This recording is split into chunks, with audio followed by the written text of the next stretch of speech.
Muy buenos días, amigos televidentos y amigas televidentas.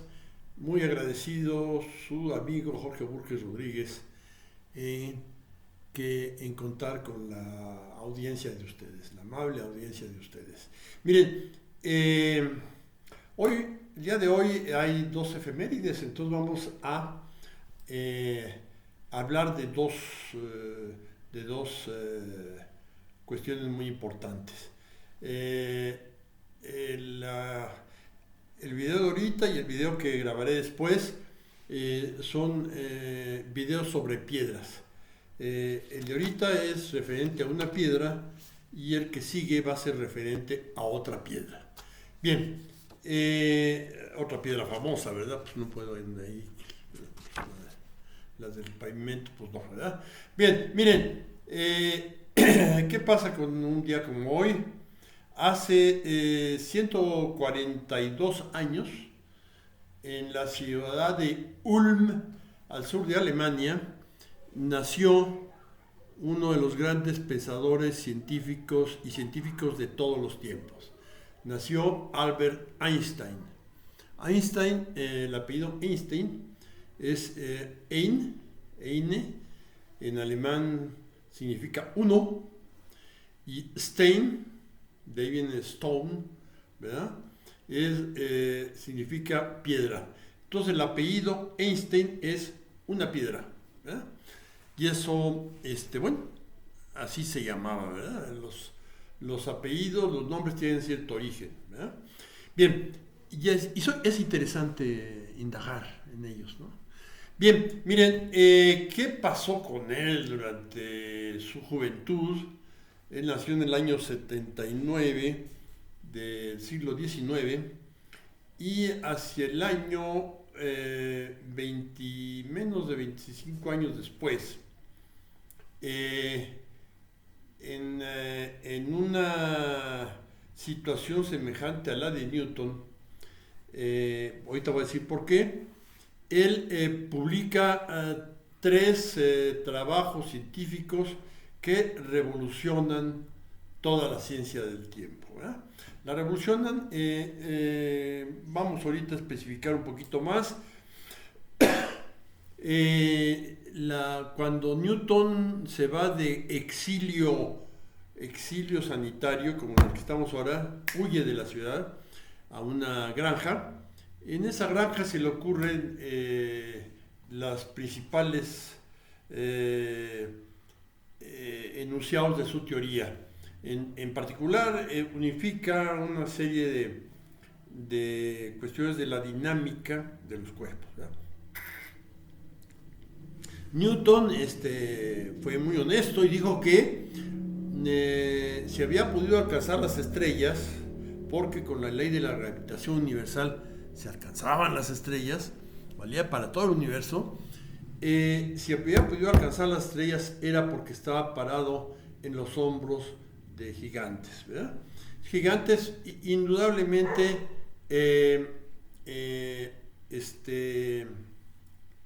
Kepler y Galileo son dos de ellos, pero probablemente podríamos incluir a Descartes y a Fermat, ¿verdad? Fermat arranca con el cálculo diferencial, bueno, y la cuestión experimental y teórica física de Kepler y Galileo pues son fundamentales.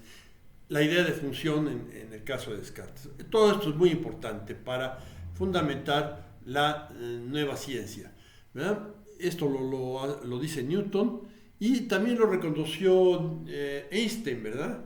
Einstein, su teoría contradice parcialmente la mecánica de Newton, ¿verdad? ¿Por qué? Porque la ciencia después de Newton había evolucionado en varias direcciones y una de ellas el electromagnetismo. El electromagnetismo se concibe con... redondea toda la teoría Maxwell, un gran físico británico, ¿verdad? Redondea toda la teoría con sus 4 leyes, ¿verdad? Pero de las cuales como consecuencia se saca por ahí que la velocidad de la luz es constante, que no depende de cómo nos movamos. Esto va en la torre a los supuestos de la mecánica de Newton, que era la ley de relatividad de Galileo, que, dice que tú ves a los objetos moverse según tú te estás moviendo. Y hay una ley muy sencilla de adicionar o restar velocidades. Galileo lo establece muy bien. Y establece que hay sistemas de referencia que son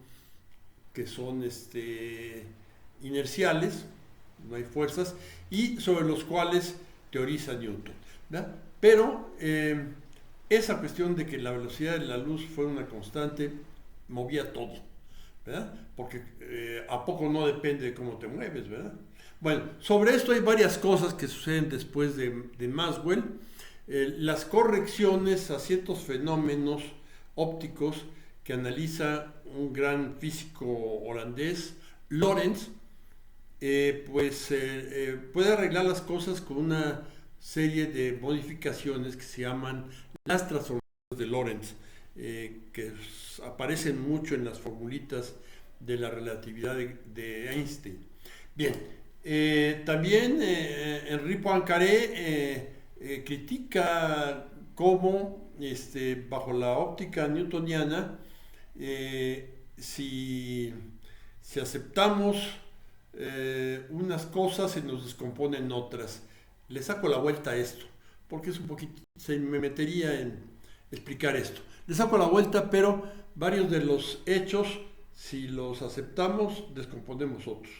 Esto lo denuncia muy bien Poincaré y anticipa que hay que transformar la física de Newton, modificarla. Bien,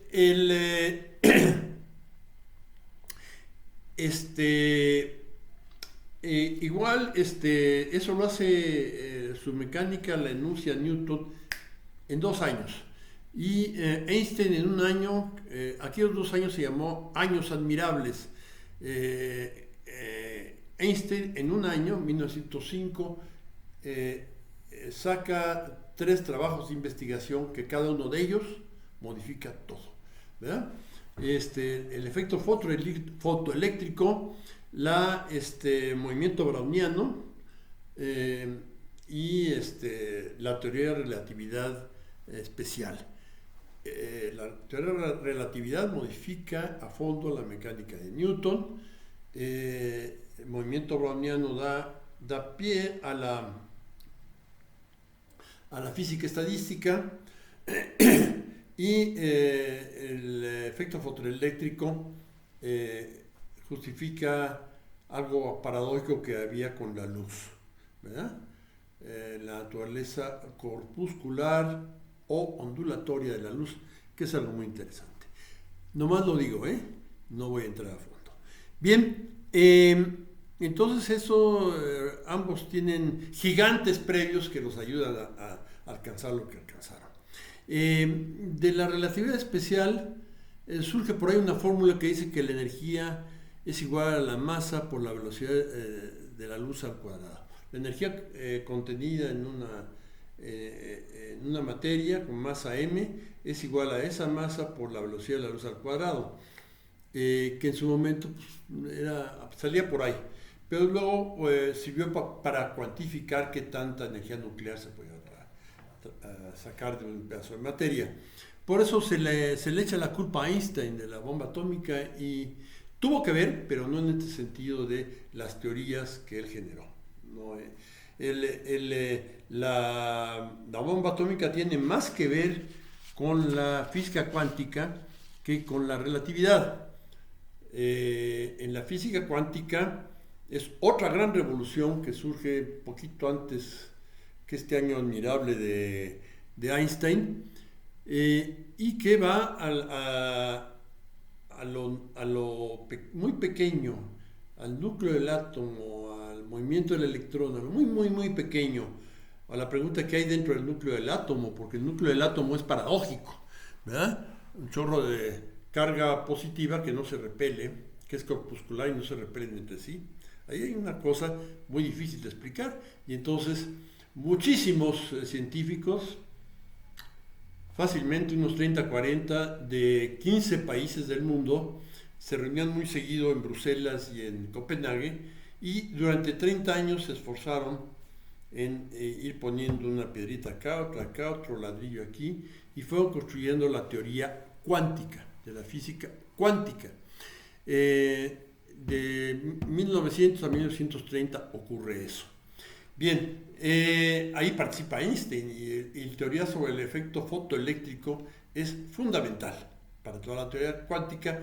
Sin embargo, pues él participa junto con su amigo Max Planck en la fundación de la física cuántica, pero los grandes avances se van realizando durante estos 30 años y al final pues hay una nueva generación de físicos jóvenes que observan ciertos fenómenos con el comportamiento de los núcleos atómicos, ¿verdad? De los átomos, de los elementos.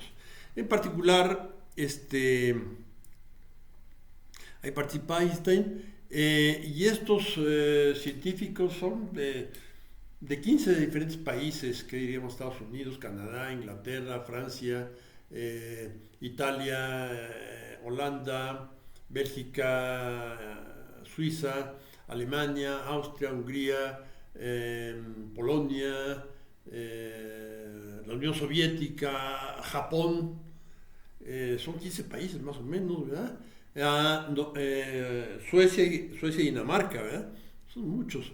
Y de repente, hacia el año 30 y tantos, un experimento en Alemania deja muy claro, inicialmente no, pero la doctora Lisa Meitner interpreta correctamente el experimento y habla de la fisión nuclear. Inmediatamente les cae el boleto, el 20 a todos los físicos del tiempo, de que es la forma en que se puede extraer la energía de los átomos. La energía, ¿en qué cuantía? Pues la que decía Einstein en aquella fórmula que él no le prestó demasiada atención. En ese momento, ¡brum!, se cierran las publicaciones sobre el asunto porque todos los países se lanzan a tratar de lograr la bomba atómica porque se veía que la Segunda Guerra Mundial por ahí venía, ¿verdad? Entonces pues se lanzan a eso. No todos los países los 15 países podían aventarse a eso, solo los más ricos y los que se habían adelantado más en esos campos. Unos 6 serían los que tenían idea clara incluso de la ingeniería de una posible bomba, que es Estados Unidos, Gran Bretaña, Francia, Alemania, Italia no, Alemania, Unión Soviética y Japón.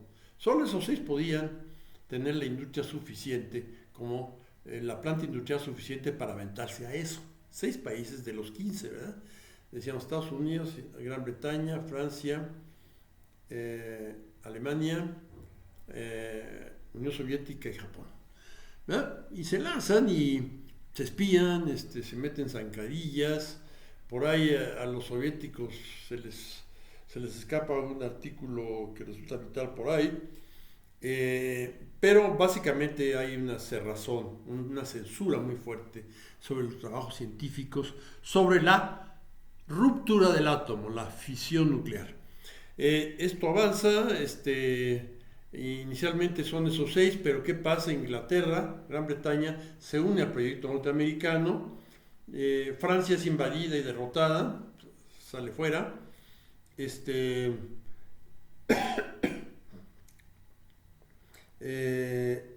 Alemania se lanza a la carrera, la Unión Soviética también, y Japón, y falta por ahí alguno, ¿verdad? Falta por ahí alguno, pero son unos 6 países. ¿Qué pasa? Francia sale, habían logrado, dice que echar a andar un pequeño reactor de agua pesada, pero echar a andar significa que se calentó el agua con material reactivo adentro. No pudieron hacer ninguna medición, que era lo importante. Los alemanes se ponen necios en querer hacer un reactor de agua pesada y se afanan en eso y pues van muy lentos, sumamente lentos los alemanes. Los soviéticos tienen su país invadido, los, eh, y los, eh, y los japoneses estaban más pobres que nadie, ¿no? No tenían nada y su industria estaba muy comprometida, ¿no? Entonces, el que iba solo era Estados Unidos y es el que ganó la carrera, sin lugar a dudas. ¿En qué participó ahí Einstein? Bueno, les dio temor que los trabajos iniciales habían surgido en Alemania, entonces hubo un grupo de científicos judíos húngaros, dos de ellos muy brillantes, que convencen a Albert Einstein de mandarle una carta a su amigo, el presidente norteamericano, Franklin Roosevelt, para iniciar la investigación de la bomba nuclear. Esta carta es mandada y Estados Unidos arranca con su proyecto nuclear y lo termina antes que todo, y cometen el acto terrorista de lanzarlo sobre una ciudad indefensa. Era un acto terrorista y eso hicieron los Estados Unidos, ¿verdad? Y la intervención de Einstein es muy lateral. Firmar una carta que ni él había escrito, lo habían escrito Leo Szilard y Edward Teller. Pero bueno, ese es nuestro gran personaje, Albert Einstein, un buen hombre, un hombre generoso, un hombre de una amplia intereses científicos y humanos que hay que apreciarlo. Al final era bien presumido, pero pues con esas prendas, pues quién no, ¿verdad? Pero bueno, ese fue Einstein. Nos vemos al rato, voy a hablar de la otra piedra. Una piedra, Einstein, una piedra en alemán. Vamos a hablar luego también de otra piedra, ¿verdad? Muchísimas gracias. Hasta la siguiente